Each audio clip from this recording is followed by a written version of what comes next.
हरे कृष्णा। जगत गुरु श्रील प्रभुपाद की जय, अनंत कोटि वैष्णवों की जय। हम भगवद गीता यथारूप के छठे अध्याय के श्लोक संख्या 15 का अध्ययन करने जा रहे हैं। छठे अध्याय का नाम है ध्यान योग।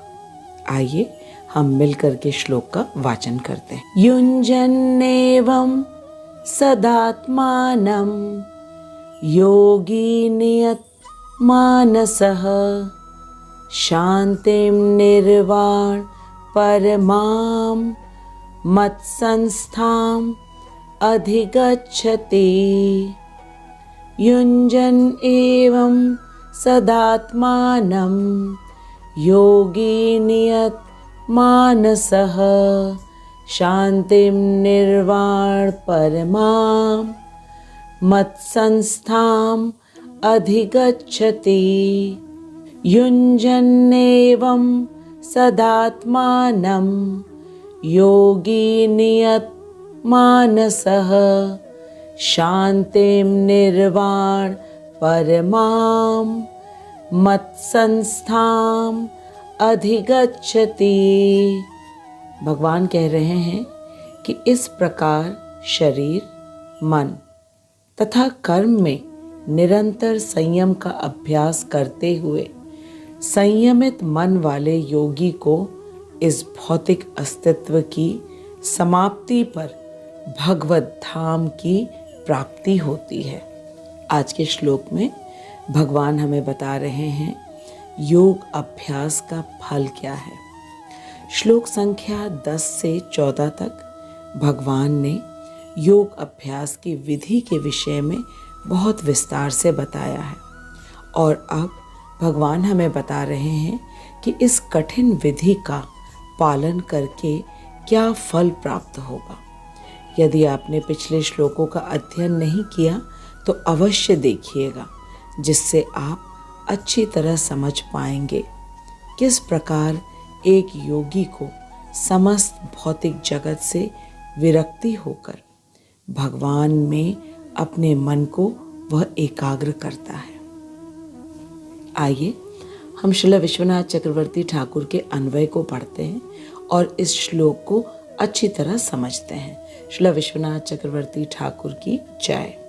एवं पूर्वोक्त रीति से, पूर्वोक्त रीति अर्थात अभी तक भगवान ने जिस योग विधि का बताया है, वर्णन किया है, उसको करते हुए सदा एव सर्वदा ही आत्मानं मन को युञ्जन योग युक्त कर नियत मानसः संयत चित्त योगी मत संस्थाम मेरे स्वरूप अर्थात निर्विशेष ब्रह्म में स्थित होकर परमाम निर्वाण, परम निर्वाण रूपी शांतिम अधिगच्छति, शांति प्राप्त करते हैं।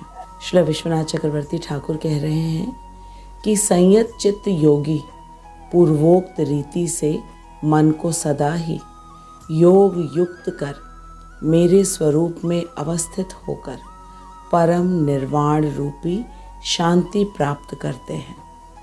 विश्वनाथ चक्रवर्ती ठाकुर कह रहे हैं कि जिनका चित्त विषय चिंता से अतीत है, वे संयत चित्त योगी आत्मा अर्थात मन को ध्यान योग से युक्त कर परम प्राप्य निर्वाण अर्थात मोक्ष प्राप्त करते हैं। मुझ में ही अर्थात मेरे निर्विशेष ब्रह्म स्वरूप में भली भांति स्थित होने के कारण उन्हें शांति अर्थात संसार से विरक्ति प्राप्त होती है। श्री विश्वनाथ चक्रवर्ती ठाकुर कह रहे हैं कि आज के श्लोक में भगवान योग अभ्यास का फल बता रहे हैं और भगवान कह रहे हैं कि जो भगवान के स्वरूप को जान लेता है वह भगवान को जानकर इस संसार रूपी मृत्यु से तर जाते हैं। योगी लोग निर्विशेष ब्रह्म को प्राप्त करते हैं अर्थात अपने मन को संयमित करके योगी पूर्ण ज्ञान से होकर पूर्ण ज्ञान अर्थात ब्रह्म का ज्ञान होकर, परमात्मा का ज्ञान होकर वह भगवान के निर्विशेष ब्रह्म रूप को प्राप्त करता है। और योगी भगवान के ब्रह्म रूप को प्राप्त करके अर्थात ब्रह्म रूप में लीन होकर शांति प्राप्त करता है। इसी को निर्वाण कहा गया है। श्रील विश्वनाथ चक्रवर्ती ठाकुर की जय। अब हम श्रील प्रभुपाद के तात्पर्य को पढ़ते हैं ताकि आज के इस महत्वपूर्ण श्लोक को हम और अच्छी तरह समझ सकें। श्रील प्रभुपाद की जय, अनंत कोटि वैष्णवों की जय।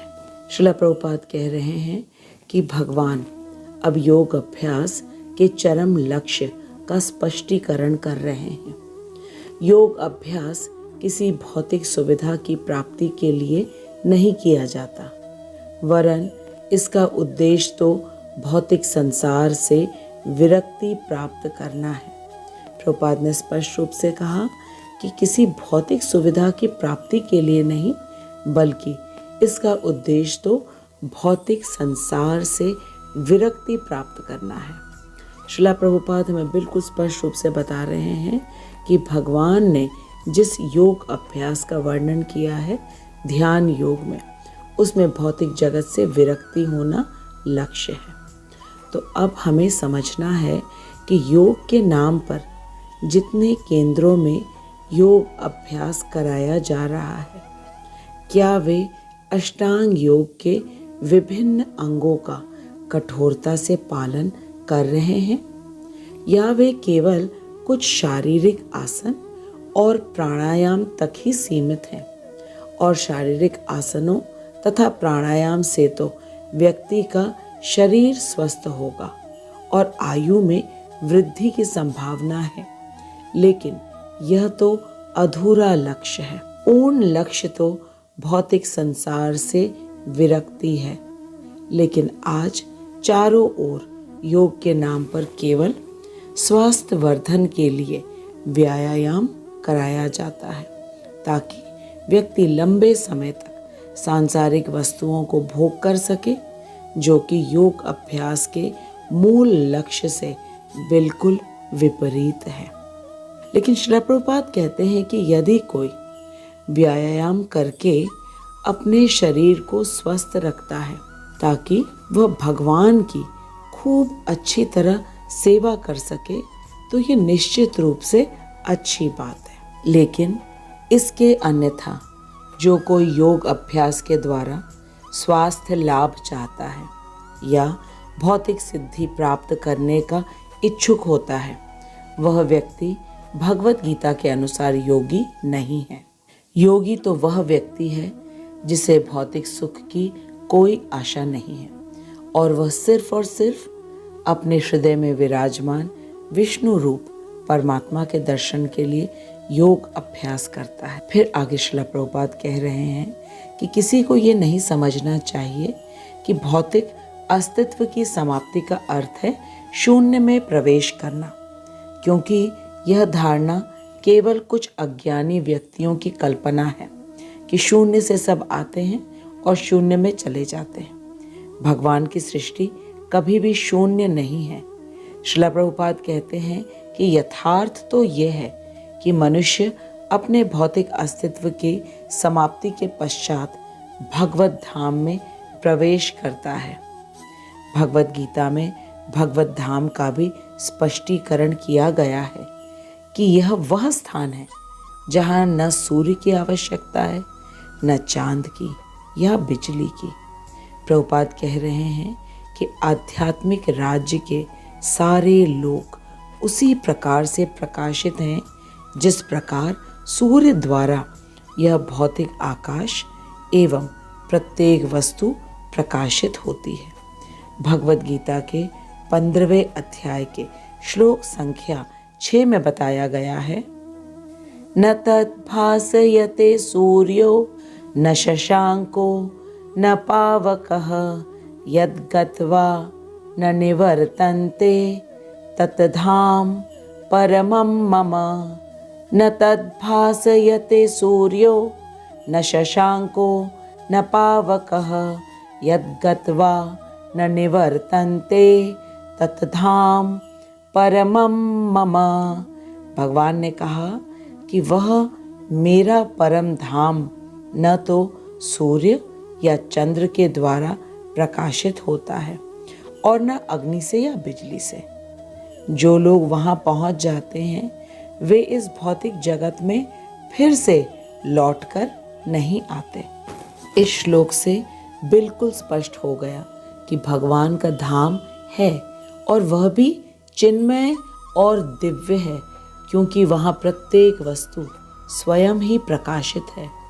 उदाहरण के लिए इस भौतिक जगत में प्रत्येक वस्तु सूर्य के प्रकाश से ही प्रकाशित होती है, लेकिन भगवान के धाम में प्रत्येक वस्तु स्वयं प्रकाशित होती है।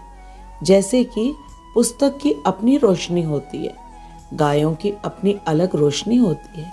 किसी भी वस्तु को सूर्य की रोशनी से प्रकाशित होने की आवश्यकता नहीं होती है। श्रील प्रभुपाद कहते हैं कि आध्यात्मिक जगत में भी सूर्य तथा चंद्रमा है, लेकिन वह आध्यात्मिक जगत की चिन्मय वस्तुओं को प्रकाशित नहीं करते, बल्कि वे भगवान की लीला में सहायक होते हैं। ऐसा है भगवान का धाम, जो कि स्वयं प्रकाशित है और चिन्मय है, और भगवान चाहते हैं कि हम उनके परम धाम में चले जाएं हमेशा हमेशा के लिए। तभी तो भगवान हमें गीता में उनके धाम जाने का मार्ग बार बार बता रहे हैं।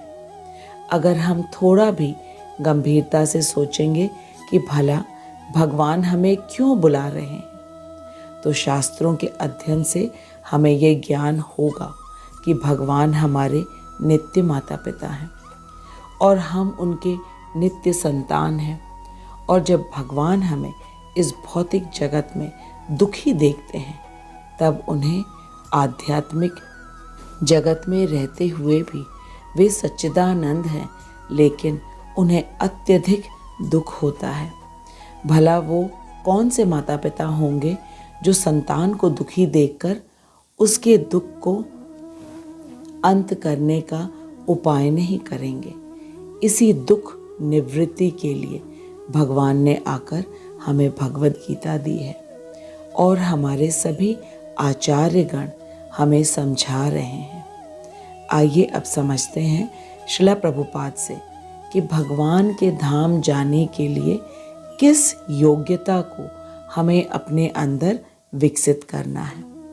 प्रभुपाद जी कह रहे हैं कि एक पूर्ण योगी जिसे भगवान का पूर्ण ज्ञान है, जैसा कि भगवान ने स्वयं कहा है कि हमें मच्चित्त, मत्पर और मत संस्थानम बनना होगा, तभी हम अंततो गत्वा कृष्णलोक या गोलोक वृंदावन को प्राप्त होंगे। आइए अब हम समझते हैं कि मच्चित्तः, मत्परः और मत्स्थानम क्या है।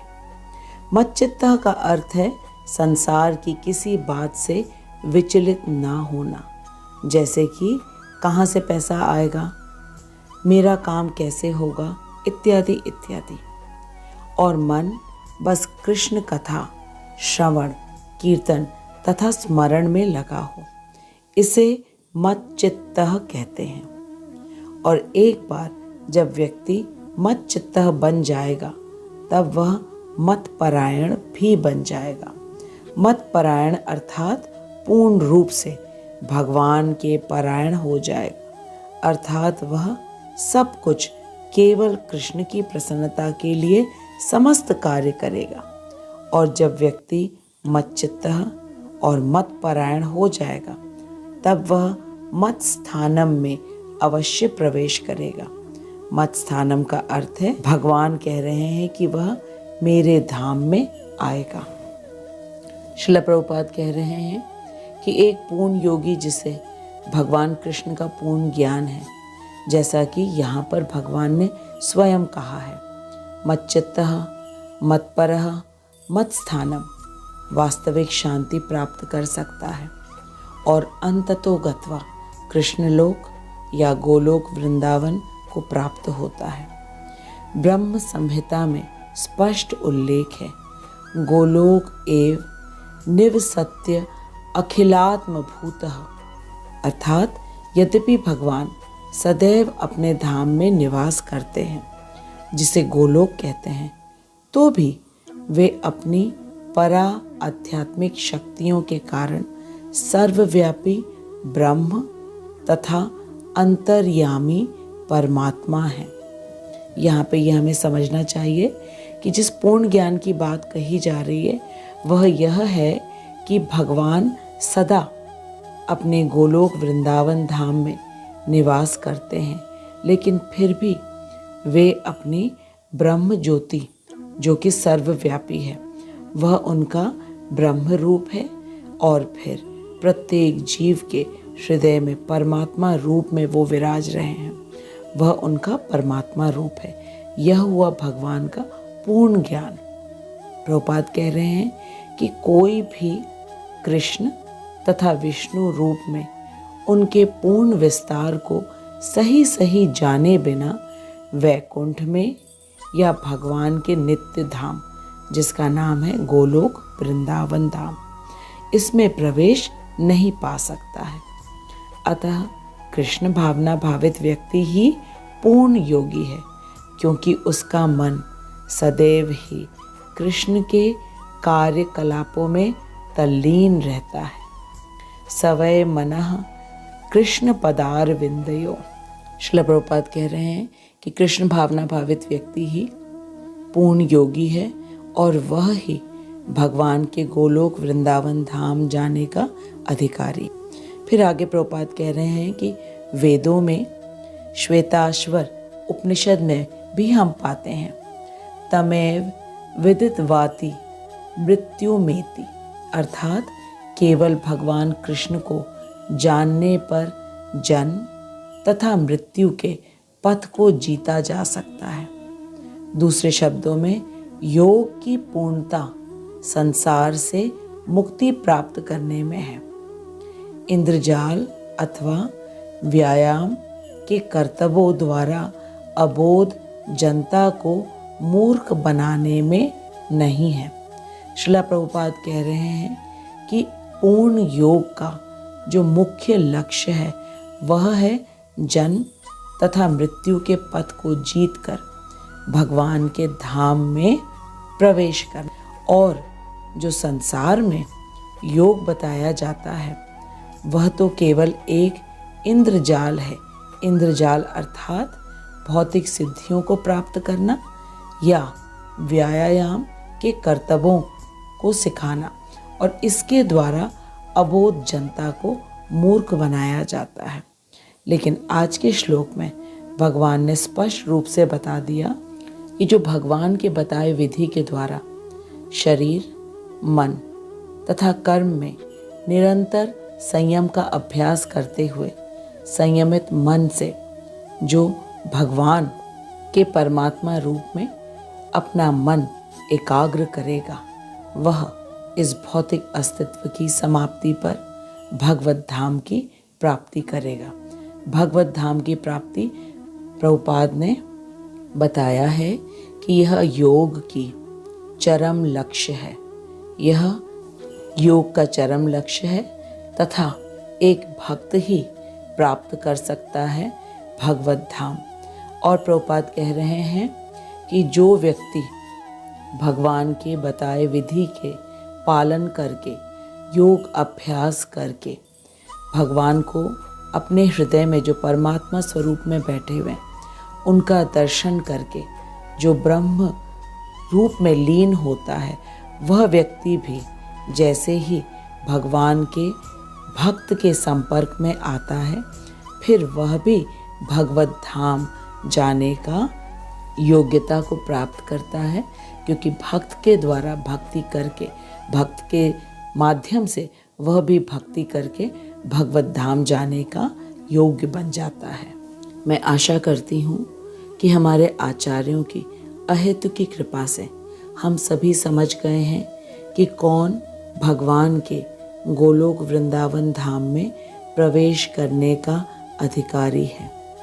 भगवान ने कहा है, युंजन एवं सदात्मानं योगी नियत मानसः शांतिम निर्वाण परमाम मत्सस्थाम अधिगच्छति।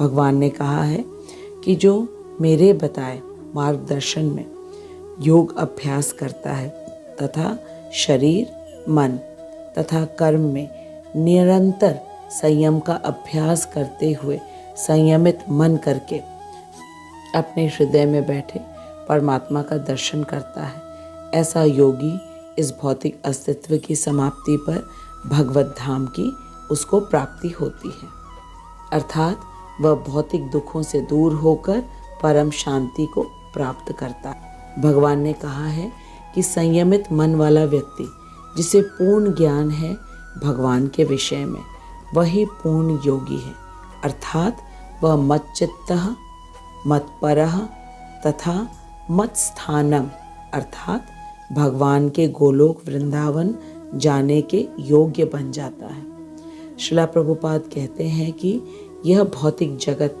भी भगवान का ही धाम है, लेकिन यह नित्य नहीं है तथा स्वयं प्रकाशित भी नहीं है। भगवान के गोलोक वृंदावन के समान भगवान ने मन को संयमित करने के लिए कहा है, क्योंकि संयमित मन से ही योग अभ्यास किया जा सकता है।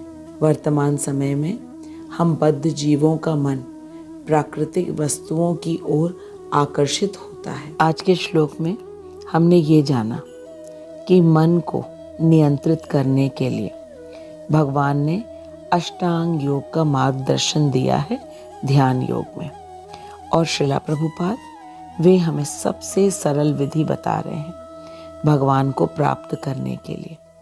प्रभुपाद कह रहे हैं कि मनुष्य की धुंधली चेतना को साफ करने के लिए चैतन्य महाप्रभु ने सलाह दी है कि व्यक्ति को ईमानदारी से भगवान के पवित्र नाम का जप करना चाहिए और इसे ध्यान से सुनना चाहिए। बस इसी से मन का नियंत्रण हो जाएगा। प्रभुपाद कहते हैं कि मन को नियंत्रित करने के लिए बस हमें जप करना है और सुनना है, भले ही मन लगे या ना लगे। आगे प्रभुपाद कह रहे हैं कि केवल अपनी जीभ और सुनी हुई ध्वनि से जप करना है, बस इतना ही हमें करना है। मन यदि अभी किसी कारणवश अनियंत्रित है, जप में नहीं लग रहा है, तो बाद में अवश्य ही लग जाएगा। प्रभुपाद कह रहे हैं कि चैतन्य महाप्रभु ने चैतन्य चरितामृत में कहा है कि भगवान कृष्ण और उनका पवित्र नाम एक ही है। नरोत्तम दास ठाकुर ने पुष्टि की है इस बात की कि भगवान का पवित्र नाम भौतिक ध्वनि से बिल्कुल अलग है। यह हरिनाम गोलोकेर प्रेम धन है। गोलोकेर प्रेम धन हरिनाम संकीर्तन। हरिनाम संकीर्तन का दिव्य ध्वनि आध्यात्मिक जगत से आयातित है, अर्थात आया है, और जो व्यक्ति हरे कृष्ण महामंत्र का जप करेगा उसका मन निश्चित रूप से नियंत्रित हो जाता है और फिर वह प्रत्येक कार्य को कृष्ण की प्रसन्नता के लिए करता है। यही व्यक्ति पूर्ण योगी है तथा इस भौतिक जगत से मुक्त हो जाता है। आज के श्लोक में भगवान ने बताया कि एक योगी जब अपने शरीर, मन तथा कर्म में निरंतर संयम का अभ्यास करके अपने हृदय में परमात्मा का दर्शन करता है, तब ऐसा योगी इस भौतिक शरीर के अंत के बाद भगवान के ब्रह्म ज्योति में लीन होता है। इसी को मोक्ष या निर्वाण कहते हैं, जो कि भौतिक जन्म मृत्यु के दुखों का अंत होता है। यही योगी का लक्ष्य है। अब हम अगले सप्ताह मिलेंगे और हम ये जानेंगे कि कौन सा व्यक्ति योग की सिद्धि को कभी नहीं प्राप्त कर पाएगा। तब तक आप खूब अच्छी तरीके से हरे कृष्ण महामंत्र का जप करिए और इस वीडियो को अच्छी तरह देखिए और अन्यों के साथ भी शेयर करिए। यदि आपके मन में कोई प्रश्न हो अवश्य ही कमेंट बॉक्स में लिखिएगा और ये भी लिखिएगा कि आज के श्लोक को सुन करके आपने क्या सीखा है। अब हम अगले सप्ताह मिलेंगे, तब तक आप हरे कृष्ण महामंत्र का जप करिए और सदा प्रसन्न रहिए। जगत गुरु श्रील प्रभुपाद की जय, अनंत कोटि वैष्णवों की जय। मैं श्रील प्रभुपाद को और श्रील विश्वनाथ चक्रवर्ती ठाकुर को तथा मेरे शिक्षा गुरु को दंडवत प्रणाम करती हूँ कि वे अपनी अहेतु की कृपा से हमें भगवत गीता के परम गुह्य ज्ञान को इतनी सरलता से समझा रहे हैं। जगत गुरु श्रील प्रभुपाद की जय। हरे कृष्णा।